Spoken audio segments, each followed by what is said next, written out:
The wind off the desert carried the smell of dust and gun oil when they came for Evelyn Grace. Dead Horse Creek wasn't much of a town, just a scatter of shacks, a saloon with a broken window, and a church whose steeple leaned like it was tired of praying for lost souls. But gossip traveled here faster than bullets, and once the good folks had decided Evelyn was trouble, there wasn't a prayer left in heaven that could save her. She had only tried to help a wounded boy. That was her first and last mistake. It happened 2 nights before. A young Apache no older than 15 had stumbled behind the feed store, bleeding from a gunshot wound. Evelyn found him there, trembling and half-conscious, his dark eyes wide with fear. She tore a strip from her skirt and pressed it to his wound, whispering comfort the way her late mother once did. But when the sheriff's men found her kneeling beside that boy, her hands red with blood that wasn't her own, no one wanted to hear her reason. "She's an Apache lover," one of them spat. "Harboring the enemy," said another. And that was all it took. Now, under a noon sun cruel enough to bake bones, they loaded her into a wagon and drove her out beyond the edge of town. Sheriff Weller rode behind, his hat low, his rifle propped across his knees. He was a man who liked rules and didn't much care whose lives they crushed. "You should have kept to your own kind," he muttered as they passed the dry gulch. "Maybe the Apaches'll thank us for the gift." Evelyn said nothing. She sat straight-backed, clutching the edge of the seat to keep her hands from shaking. Her dress was plain cotton, torn at the hem from where the crowd had dragged her through the street. Dust clung to her hair and the corners of her eyes, but there was still something proud about the way she held her chin. They stopped where the road gave way to wilderness. Sagebrush stretched in all directions, the horizon a pale shimmer of heat. The sheriff climbed down, yanked open the wagon gate, and pointed. "Walk that way. Don't bother coming back." She stepped out slowly, her shoes sinking in the sand. "Please," she whispered, "I did nothing wrong." Weller's mouth curved in a cold smile. "That's what they all say." He swung back into the saddle, signaled to his men, and rode off. Within moments, the sound of hooves faded into the wind, leaving only silence, the kind that presses against your chest until breathing hurts. Evelyn turned in a slow circle. Nothing but desert. No shade, no water, no mercy. She started walking east toward the distant line of red cliffs. Her lips were cracked within an hour, her throat raw from the dry air. The sun beat down, fierce as judgment. When she finally stumbled on a patch of mesquite, she sank to her knees and prayed, not for rescue, but for an end that wouldn't be too cruel. The ground shimmered before her eyes and the world swam in colors she couldn't name. Up on the cliffs, a figure watched. Cale Red Hawk, war chief of the Apache, studied the lone white woman through the heat waves. He had seen soldiers, bounty men, and settlers before, but never one left alone like this, trembling and lost. His people had suffered under the hands of her kind, yet something in her frailty stirred a strange ache in him. She looked too breakable for the desert, too soft for death. When she collapsed at last, Cale descended from the rocks as silent as the wind. He knelt beside her, brushed the hair from her face, and saw the faint rise of breath still there. "Not yet," he murmured in Apache. He lifted her into his arms, her skin cool as river stone, and carried her toward the shadowed canyon where his people once hid from the white man's war. The sun burned red behind him, but Cale didn't look back. The town of Dead Horse Creek had sent her to die, but death would not find her that day. By the time Evelyn Grace stirred awake, night had already fallen across the canyon.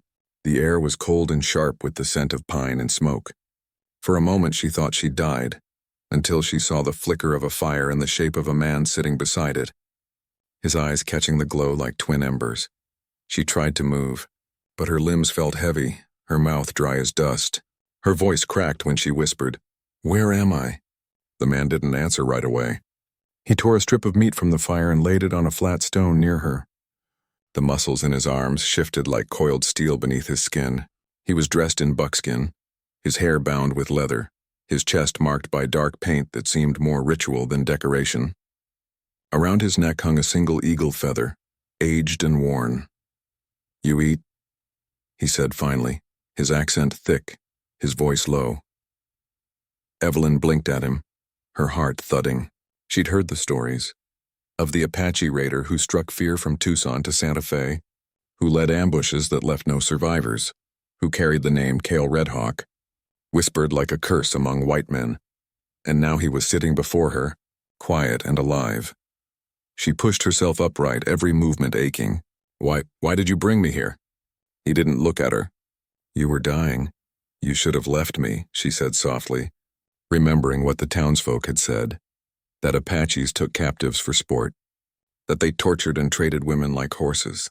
Cale's eyes lifted, sharp as a blade. "You think I need another mouth to feed?" he asked. His English was rough, each word measured like it had been learned the hard way. "You are not prisoner. You go when you can walk." He stood, poured water from a gourd into a wooden cup, and set it beside her before turning away to check his horse tethered nearby. Evelyn hesitated, then sipped. The water was cool, sweet and real, proof she was still alive. The canyon was wide and shadowed, ringed by red cliffs that cut against a moonless sky. The fire crackled, sending sparks into the air. Cale moved like part of the night, silent, watchful. Even when he wasn't looking at her, she could feel the weight of his awareness. "I don't even know your name," she whispered. He glanced over his shoulder. "Kyle, Kyle," she repeated, the word strange on her tongue. "I'm Evelyn." He nodded once, as though filing the name away. Then he sat back by the fire, sharpening a blade of obsidian with long, careful strokes. The rhythm of stone against stone filled the silence. Evelyn hugged her knees, her thin dress no match for the cold. After a long while, Kyle rose and walked toward her. She tensed, but he only draped a heavy buffalo hide around her shoulders. The warmth was immediate, smelling of smoke and earth. "You rest," he said. "Tomorrow we go." "Go where?" she asked. He looked past her, to the darkness beyond the canyon's edge. Away from white men's land. "They hunt what they do not understand." Something inside her cracked at those words. Maybe it was the truth in them. Or maybe it was the realization that she too had been hunted. When he turned back to the fire, she watched him quietly. His face was rough-hewn, a map of years spent beneath the sun. There was strength in him, but no cruelty. Only a kind of weariness she understood all too well. She thought of Sheriff Weller, of the jeering crowd, of the way their hatred had felt colder than this desert night, and for the first time since she'd been dragged from town, Evelyn felt something close to safety. Cale didn't speak again that night. He sat cross-legged by the fire, eyes fixed on the horizon, knife gleaming softly in his hands. Evelyn drifted to sleep beneath the hide, her last thought a whisper that floated up with the smoke. Maybe the stories were wrong. Cale heard her, though he didn't show it. He looked once toward her sleeping form, the firelight softening the fear from her face. Then he murmured something in Apache, a prayer or perhaps a promise. In his language it meant, "The one left to die has found the living." Morning in the canyon broke with a pale gold light that touched the cliffs like fire. Evelyn woke to the smell of roasting meat and the sound of water trickling over stones. For a heartbeat she forgot where she was. Then she saw him, Kyle, kneeling by the creek, his hands wet, his hair loose around his shoulders. He looked more spirit than man, carved from the same land that had nearly killed her. Her first thought was to run. Every warning she'd ever heard, every whispered tale about what Apaches did to white women crowded her mind. But when she tried to stand, the world tilted and she dropped to her knees, dizzy and weak. Cale turned at the sound, his eyes sharp. He crossed the distance between them in 3 strides and caught her by the arm before she fell again. His grip was firm but not cruel. "You fall," he said simply. Evelyn swallowed hard. "I can stand just fine." He looked at her a moment longer, then released her. "Not yet." He motioned toward a flat stone where he'd placed food, some roasted rabbit and a handful of berries. Her stomach twisted in hunger, but her pride fought harder. "I'm not your burden," she muttered. Cale didn't answer. He only gestured again, this time with a single word. "Eat." Something in his tone, steady, certain, broke through her stubbornness. She ate in silence, though her hands trembled as she lifted the meat. It tasted like life itself. When she finally dared to look up, Cale was watching her with that same unreadable calm. "Why?" she asked softly. "Why didn't you leave me there?" He poked at the fire with a stick, his gaze never leaving the flames. "My brother's blood on white hands. My people taken, burned. Still I find you left to die. You are not the same." The word struck her like a slap. Shame and confusion tangled together. "They left me because I tried to help one of your people," she whispered. "A boy. They said I was a traitor." Cale's head lifted, eyes narrowing. "You helped an Apache boy." She nodded. He was shot. I just couldn't walk away. For the first time, something flickered across his face, a shadow of surprise or maybe respect. He reached into his pouch and pulled out a small carved pendant shaped like a hawk. He turned it once in his fingers, then held it out to her. "For the boy you saved," he said. "You wear, it means spirit sees truth." Evelyn hesitated, then took it. The wood was warm from his hand. "Thank you," she murmured, though the words felt too small. All day they traveled deeper into the canyon, Cale on foot beside his horse while she rode, unsteady but determined. The desert unfolded in colors she'd never seen: burnished gold, rust, violet shadow. It was terrible and beautiful at once, a land that belonged to him and no one else. By evening they stopped near a rocky overhang. Cale gathered firewood while Evelyn set the kindling. Her fingers fumbled, and when the spark refused to catch, she bit her lip in frustration. Cale crouched beside her, took the flint from her hand, and showed her how to strike it right. The spark flared bright, and she gasped softly. "You see?" he said, faint amusement in his tone. "Fire listens to patience," she smiled despite herself. "And here I thought it listened to luck." When night came, the wind grew sharp. Cale handed her a blanket of woven hide and sat across from her, sharpening an arrowhead. The silence between them had changed. It was no longer heavy but alive, humming with something neither could name. "You still think I'm dangerous?" he asked quietly, eyes on the blade. Evelyn's gaze met his. The firelight danced across his face, softening the scars at his temple, making his eyes gleam like molten amber. "I think," she said slowly, "you're not what they said you were." Kyle's mouth curved, almost into a smile. "And you are not what I thought either." The fire crackled, the wind whispered through the rocks, and for the first time since she'd been cast into the desert, Evelyn felt the warmth of something deeper than survival. Trust. Somewhere beyond the cliffs, coyotes cried to the moon, but Cale and Evelyn didn't move. Between them, the fire burned steady, a fragile truce between two worlds that had never known peace. The canyon became their world, a small slice of wilderness where the outside rules held no power. Evelyn woke to the hiss of dawn light spilling over sandstone cliffs and the smell of smoke curling from Cale's fire. The desert was alive, birds calling, lizards skittering, the soft murmur of a distant stream. But the danger that had once threatened her seemed almost suspended, held at bay by the presence of the man who had saved her. Kyle had begun teaching her the ways of the land, not with lectures, but by demonstration. First came water. He showed her how to read the desert, the tracks of rabbits, the faint moisture in cracked stones, the green tips of plants that hinted at underground springs. When she fetched water from the creek, he nodded, approving her method but correcting her hand movements, her grip on the gourd, the way she scanned the horizon for predators. Each correction was gentle, precise, never mocking. Then came fire. Evelyn had struggled the first few nights, but Cale was patient. He taught her the language of sparks, the rhythm of striking flint, how to coax a flame from dry tinder. "Fire answers respect," he said, letting the words sink into her mind. "If you push too hard, it flees. If you are patient, it stays."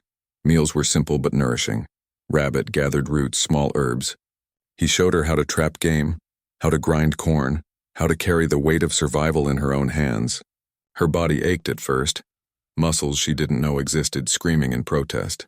But with each passing day she grew stronger, more capable, and strangely proud of the scars and bruises that marked her skin.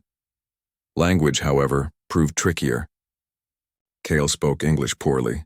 His words clipped, halting, but he had the gift of gestures and patience. He began teaching her Apache phrases, words for things she'd never known she needed to name. Water, shelter, hunt, friend, danger. She stumbled over the sounds, laughed at herself when her tongue twisted the words into awkward shapes, and he would only shake his head, correcting gently until the sounds rolled more smoothly. In turn, Evelyn taught him fragments of her own language, idioms, stories, songs from the church she had once attended, memories of her mother's lullabies. Cale listened as if these sounds were precious relics, committing them to memory with quiet reverence.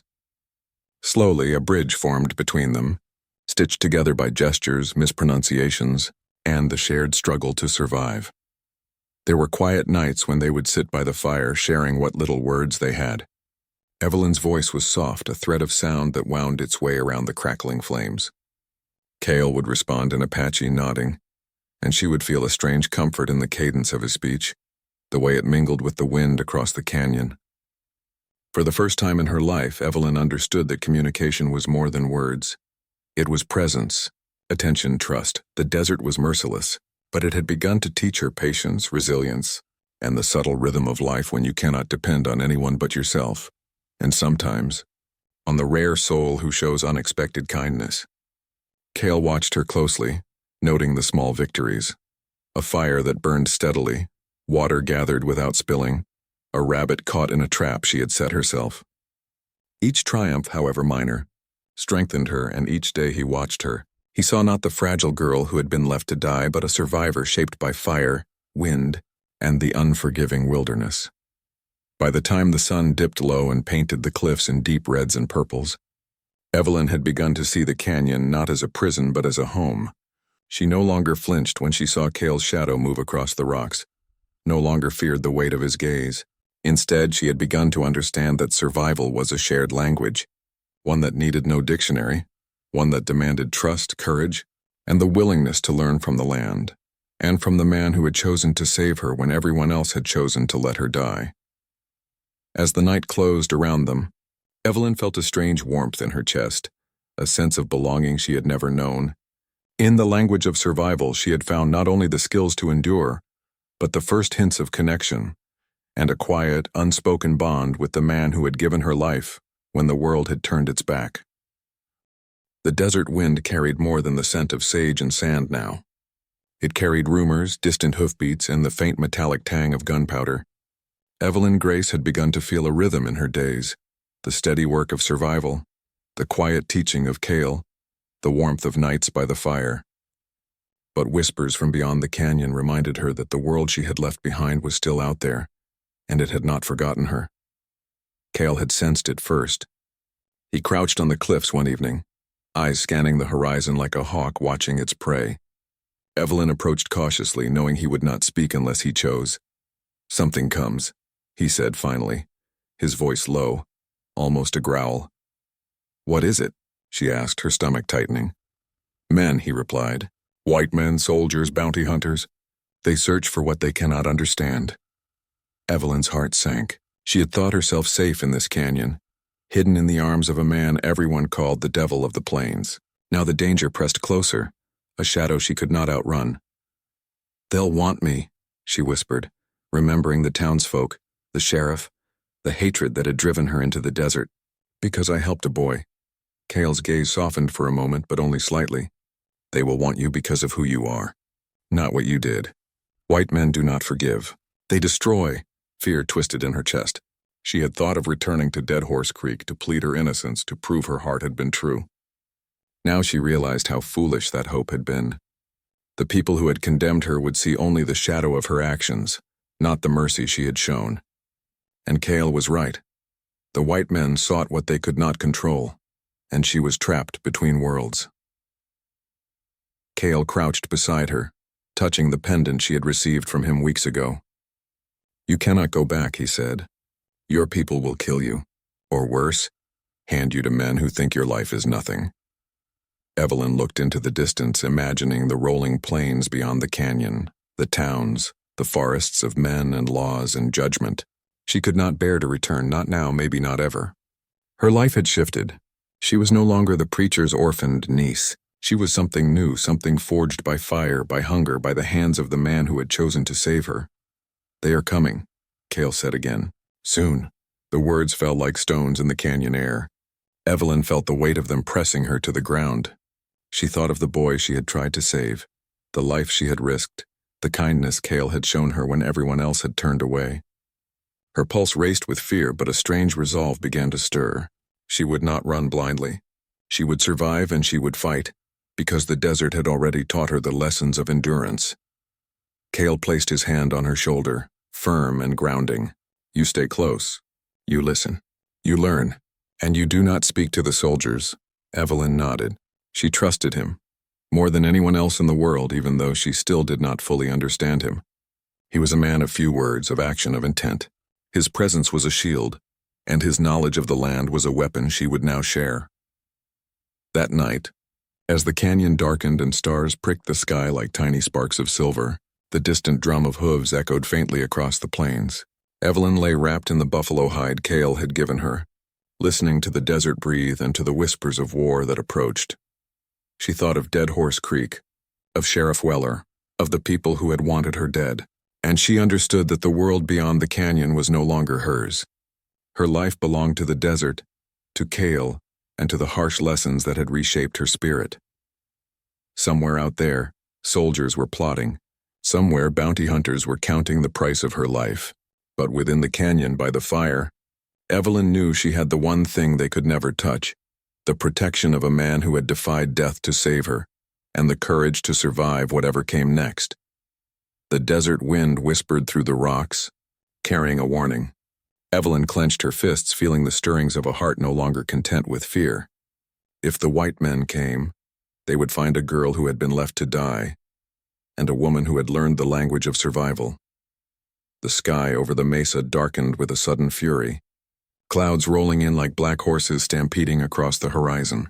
Evelyn Grace squinted against the wind, the first drops of rain stinging her face. The desert, which had once seemed endless and unchanging, now felt alive with menace. Cale moved beside her, steady as a mountain, his eyes sharp beneath the brim of his leather hat. "They come," he said, his voice low and calm, though the tension in his jaw betrayed him. Evelyn's stomach clenched. She had heard the rumors, the whispers of soldiers and bounty hunters, but now they were no longer distant. The thunder of hooves and the glint of gunmetal against the fading light told her that the attack had begun. Cale's people had long since scattered, his band reduced by years of raids, disease, and betrayal. Now it was only the two of them on the open mesa, and every step forward was shadowed by danger. The rain began in earnest, soaking the red soil, turning it to mud. Evelyn's dress clung to her, heavy with water, but Cale did not falter. He took her hand, gripping it tightly. "Stay close," he said. "Do not speak. Do not run without me."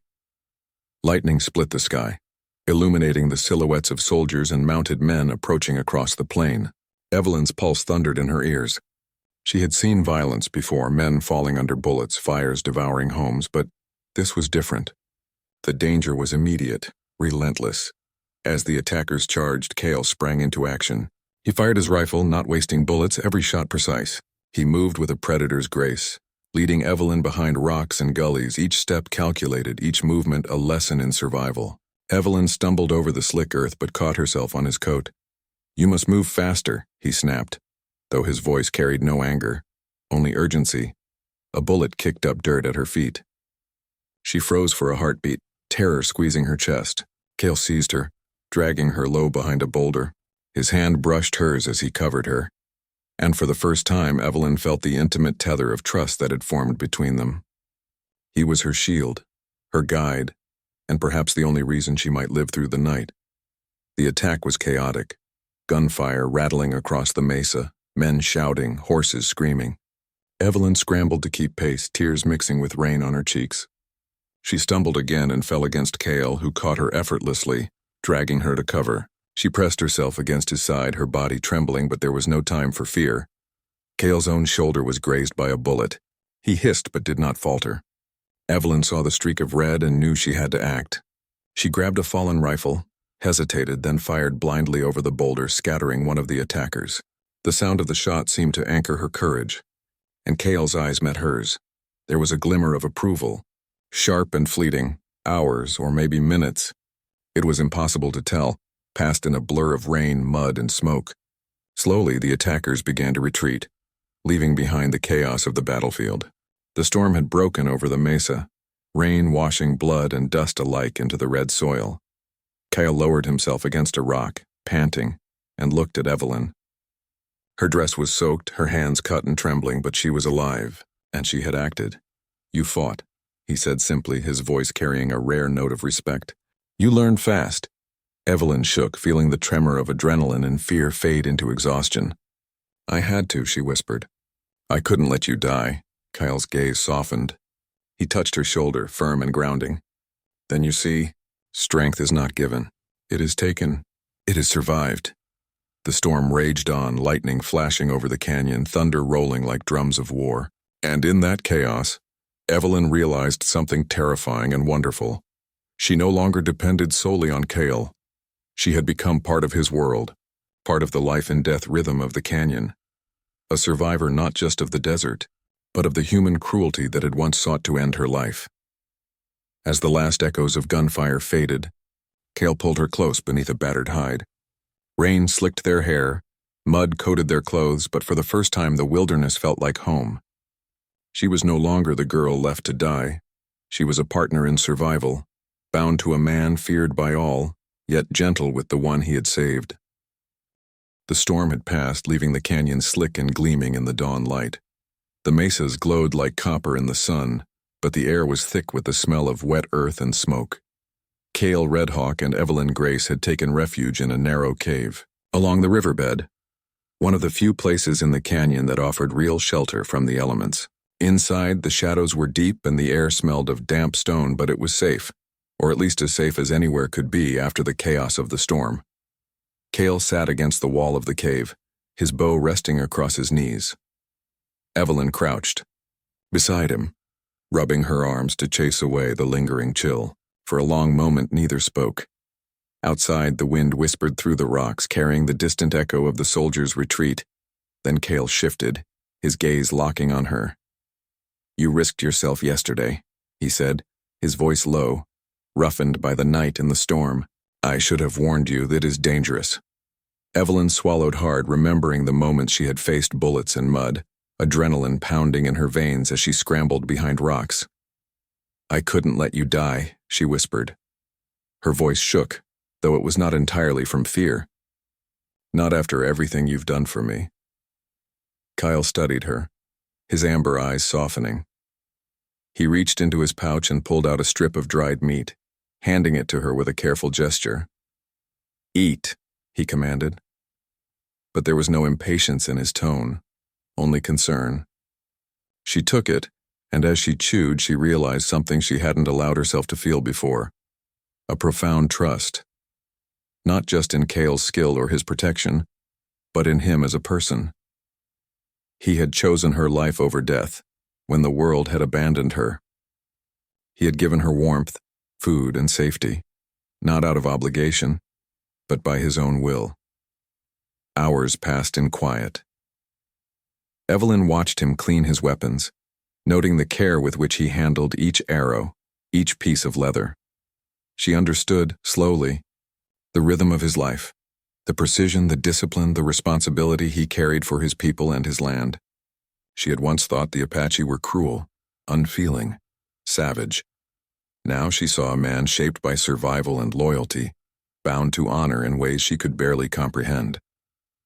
As the sun climbed higher, Cale's shoulder ached from the wound sustained during the attack. Evelyn noticed her fingers itching to help. Tentatively, she reached for his arm. "Let me see," she said.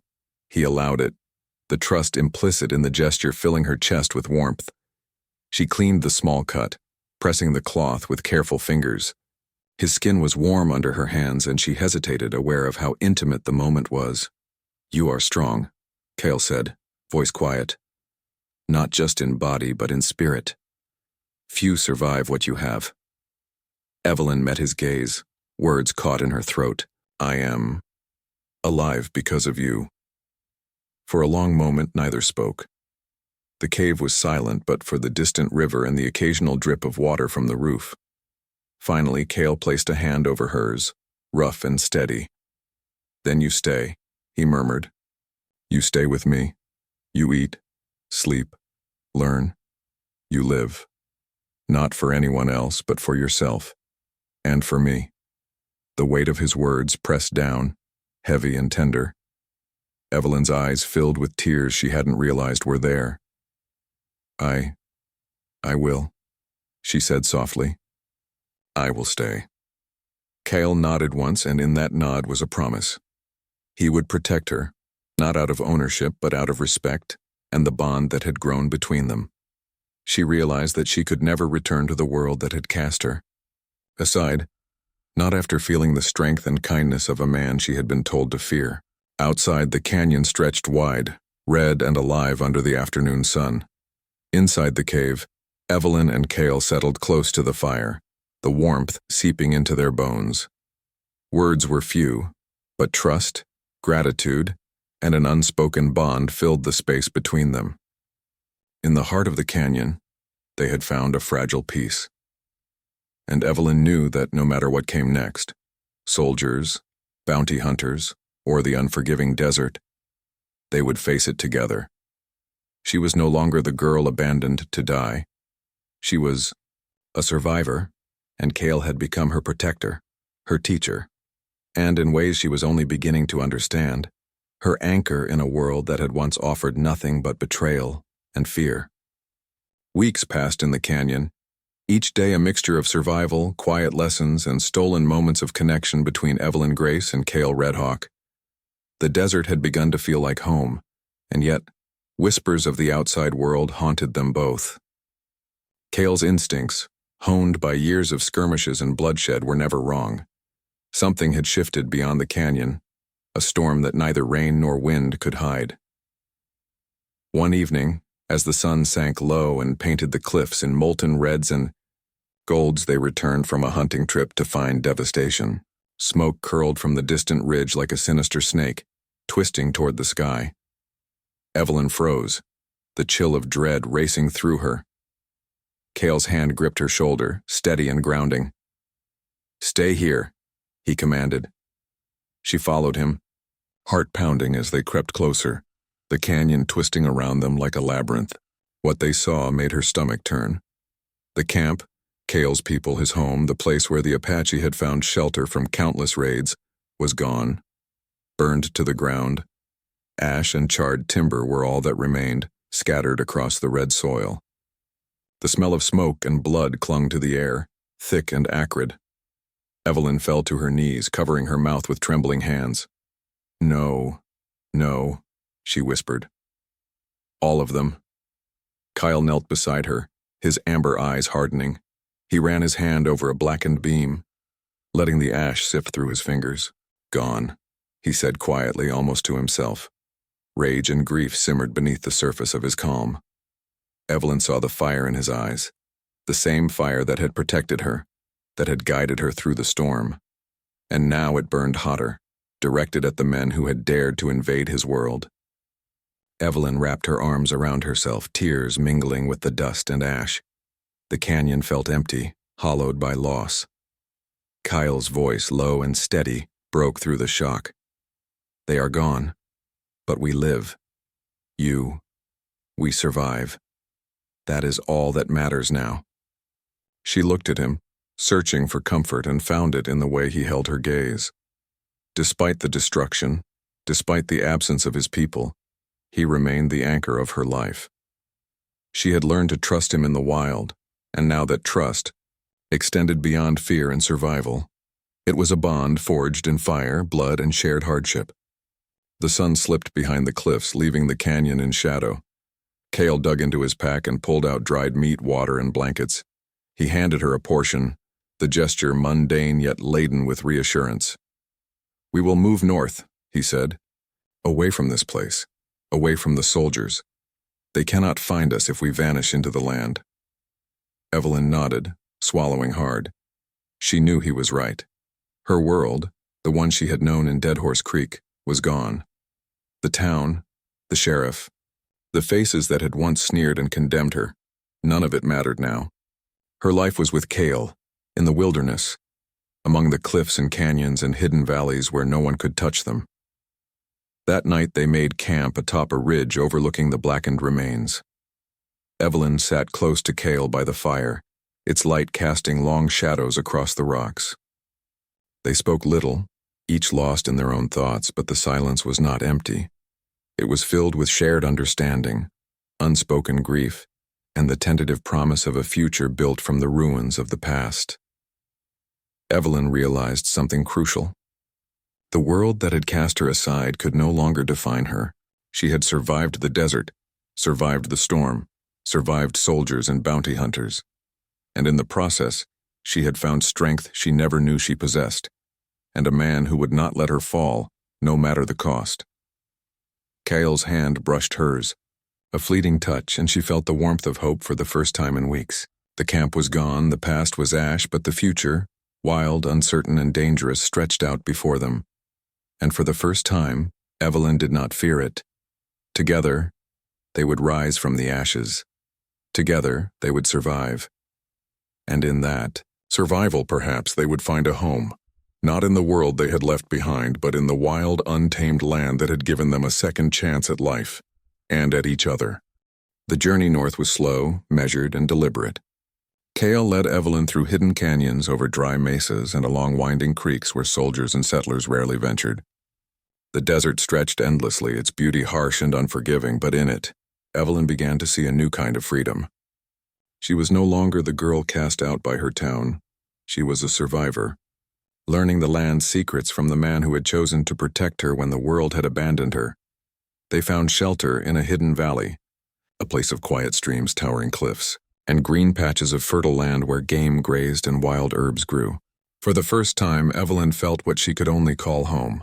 She built a small garden with Kyle's guidance, gathering roots and wild seeds.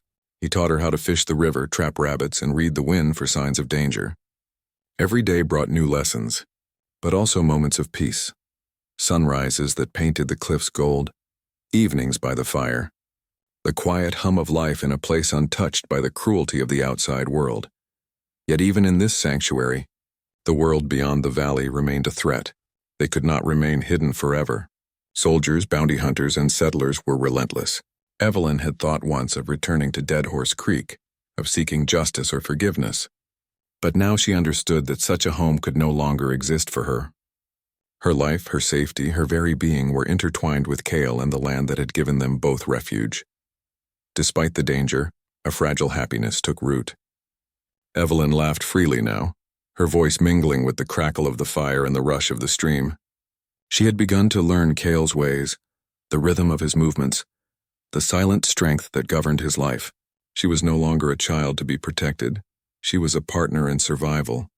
Capable, strong, and trusted, Cale, for his part, began to reveal more of himself, not through words, which remained few, but through gestures, glances, and the steady care he showed her. Sometimes he would watch her from a distance as she worked the garden or tended the fire, and his eyes would soften, tracing the lines of her face illuminated by sunlight or firelight. Evelyn had once feared him, once thought of him as a ruthless warrior, a man the world whispered about in terror. Now she saw him as more, a protector, a teacher, a companion, and perhaps in ways she dared not yet name, something far deeper. Their bond grew in small ways. A hand brushed over the firewood he handed her, a shared smile over a successful catch, quiet moments when neither spoke but understood everything. They had survived storms, soldiers, and betrayal. They had risen from ashes and danger, carving a life from the harsh land itself. And yet, as Evelyn lay beneath the stars one night, listening to the whisper of the wind through the valley, she felt the ache of uncertainty. This home, as perfect as it seemed, was not meant for the world she had left behind. It existed outside law, outside society, outside the reach of anyone who would demand conformity. Their sanctuary was fragile, a delicate balance maintained only by secrecy, vigilance, and the harshness of the land that protected them. But perhaps that was exactly what made it perfect. Cale stirred beside her, a presence solid and unyielding. His hand found hers, and she felt the quiet reassurance in his grip. No words were necessary. The valley, the firelight, the stars above, they were enough. Here, in this hidden pocket of the Wild West, they had created a home born of survival, trust, and shared strength. Evelyn realized that this was the life she had been denied in town, the life the world had tried to take from her. She could not return to the past. She could not return to the expectations of others. But here in the canyon, in the hidden valley with Cale, she had found a life that was fully, irrevocably hers. And for the first time, she did not fear what lay ahead. Together, they had built a home not meant to exist, but it existed anyway. And it was theirs. Years passed in the hidden valley, each one leaving its mark on the land, and on Evelyn Grace and Cale Redhawk. The desert had become a home, and in its unforgiving beauty, they had carved a life of survival, trust, and quiet triumph. Evelyn had grown strong and capable, her hands skilled at planting, fishing, and crafting, her eyes sharp for danger, her heart steady even in the face of the wild. And Cale, ruthless to his enemies, fierce to protect his own, had softened in ways he had never expected, tempered by the woman who had refused to die and chosen to live by his side. The settlers and bounty hunters who had once sought her had long given up the chase, their warnings forgotten as the desert swallowed rumors like dry sand. Whispers of Cale Redhawk, the Apache who spared the girl no one else would, had traveled across mesas and plains. Some told tales of a ruthless warrior whose shadow brought fear. Others spoke of a white girl who had vanished into the wilderness and emerged alive, guided by an Apache's hand. Over time, their story became legend, a warning and a marvel whispered by firesides from Dead Horse Creek to Santa Fe. Evelyn and Cale did not concern themselves with stories. They lived in the present, each day a testament to survival and choice. They rose with the sun and slept under stars, their lives shaped by the rhythm of the canyon, the river, and the land that protected them. Yet there was more than survival in their days now. There was comfort, companionship, and a deep, unspoken bond that neither words nor law could define. Children of the valley, the first humans who had never known the dangers of the outside world, began to appear, their laughter echoing across the cliffs, a testament to the life they had built. Evelyn had become a teacher, a nurturer, a force of calm in the rugged wilderness. Cale watched over them, ever vigilant, the protector of his people and the girl he had saved long ago. One evening, as the sun dipped behind the mesas, painting the valley in molten gold, Evelyn and Cale sat by the fire, their hands brushing, fingers entwining with quiet certainty. The wind carried the familiar sense of pine, sage, and smoke, and in that moment, Evelyn felt the weight of the years lift. She had been cast aside once, left to die in the desert. Now she was not only alive, she had a home, a family, and a future built entirely on her own courage and the steadfast loyalty of the man beside her. Kyle's amber eyes reflected the firelight. He spoke her name softly, the first word in hours, a rare sound that carried warmth and meaning. Evelyn smiled, leaning into his presence. She knew that nothing could undo the years they had endured, the hardships they had overcome, or the bond they had forged in the crucible of survival. They were partners in every sense, each a part of the other's life, each a reflection of resilience and trust. The legend of their lives spread quietly, carried on the wind like the seeds of the wild herbs Evelyn had planted in the valley. Travelers spoke of the white girl saved by the Apache, of the hidden valley where the land itself seemed to protect them. Hunters, traders, and wandering souls came close, curious about the stories, but few ever found the valley, and those who did left with only a memory, a sense that the place belonged to forces older and wilder than themselves. Evelyn knew they had achieved what few ever could, a life free from judgment, free from fear, a life carved from the Wild West itself. She looked at Cale, whose hand still held hers, whose eyes spoke of respect, protection, and something deeper that needed no words. She felt a quiet pride, not just in surviving, but in the love and trust that had grown between them. The desert wind whispered through the cliffs, carrying tales of hardship and triumph. In the hidden valley, Evelyn Grace and Cale Redhawk had built more than a home. They had built a life no one could take, a story no one could erase, and a legend that would endure long after the world had forgotten Dead Horse Creek and its judgments. They had been sent to die, cast aside by a world too cruel to understand them. Yet in the heart of the canyon, among the cliffs, fires, and rivers, they had found something far greater than survival. A life worth living, together, forever. And so the legend endured,